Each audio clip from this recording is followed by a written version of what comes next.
dead. Mine died in a car accident. Your hamster? Why was it driving, bro? Here's what happened. So my sister God. and I, we had these like remote control cars, and she had these Barbie. Let's embrace our hamsters. She had this Barbie car that you usually put Barbies in. Yeah. Not this I time. had my hamster, and I thought it'd be a good idea to put him in the driver's seat, and I was zooming him around, and he stayed in, all good, until, I hit this big cylinder wall piece in the middle of our family room, and as soon as it impacted,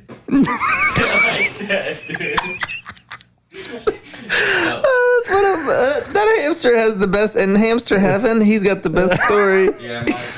How'd you die? How old were you? Oh, man. I had probably like 10. That's amazing. Oh my god, that trauma. This feels traumatic. Oh, my sister was like traumatized.